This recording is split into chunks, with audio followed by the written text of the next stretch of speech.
Assalamualaikum. Waalaikumsalam. Nama saya Hafiz. Nak tanya dengan Ustaz pasal sebut amalan Al-Fatihah sebagai amalan. Bagaimana dengan amalan kita guna bukan penuh surah Al-Fatihah tu, ambil sebahagian daripada ayat dia. Pasal saya pernah terjumpa ada satu grup yang gunakan sebahagian saja ayat Fatihah sebagai amalan. Saya cuba ikut tapi saya rasa tak sedap hati lah. So apa pandangan Ustaz dengan amalan tersebut? Terima kasih. Ya.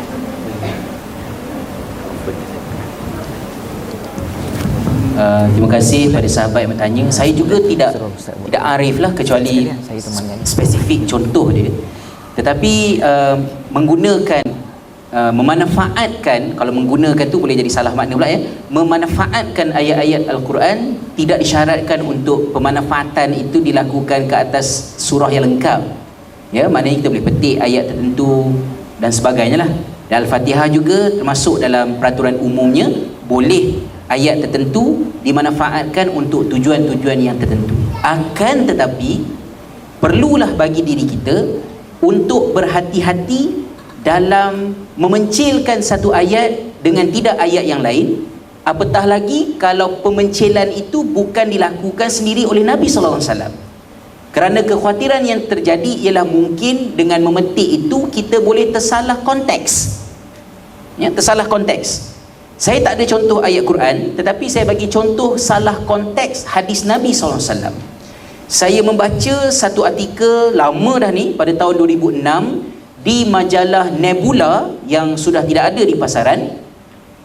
Dalam majalah Nebula ini dijelaskan tentang apakah dalil yang menunjukkan kepada zero mind process yang dipakai dalam teknik motivasi diri berasaskan kepada emosi. Kalau sahabat-sahabat yang ikut kursus ESQ mungkin lebih very familiar dengan konsep ini. Bukan zero mind process itu yang bermasalah, tetapi pendalilan zero mind process itu kepada satu hadis Nabi SAW. Saya baca, dia letak, dia kata apa? Zero mind process ini maknanya ialah kita mengosongkan fikiran kita daripada pengalaman silam, persepsi, preconceived idea untuk menampakkan fitrah diri dan kebesaran Allah. Itu dia punya basic lah. Dalilnya hadis ihsan, Sunnah tadi tu, tentang ta'rif ihsan. Apa ta'rif ihsan? An ta'budallah ka'annaka tarah fa illam takun tarahu fa innahu yarak. Iaitulah kamu beribadah kepada Allah seperti kamu melihat Allah. Tapi kalau kamu tak mampu berada sampai ke tahap melihat Allah, sekurang-kurangnya rasakan yang Allah melihat kamu. Itu tafsiran biasa. Tetapi artikel tersebut telah menggunting hadis ini pada bahagian yang nak dipakai sahaja dan merosakkan konteks hadis itu. Iaitulah fa illam takun tarah. Kerat pangkai sikit, kerat ujung sikit. Fa illam takun tarah, patutnya fa innahu yara. Tapi dipotong situ dia jadi fa illam takun tarah. Apabila kamu tidak wujud, maka nanti kamu akan dapat melihat Allah. Maknanya deny your existence, then you will see Allah Subhanahu Wa Taala.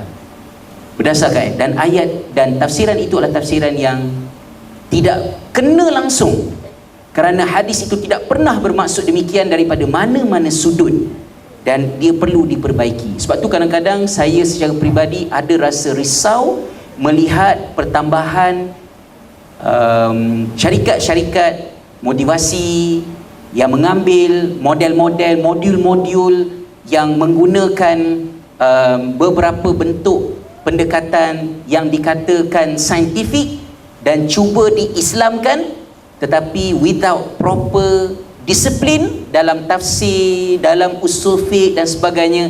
Saya takut berlaku pencemaran kepada nas. Maka dalam kes tadi, saya kira panduan yang terbaik ialah kata Nabi SAW, tinggalkan apa yang meragukan kamu dan pergi kepada apa yang meyakinkan kamu. Kalau ada satu benda kita rasa macam macam something wrong je, tak kena, adalah lebih baik tinggalkan dan komit kepada apa yang lebih meyakinkan.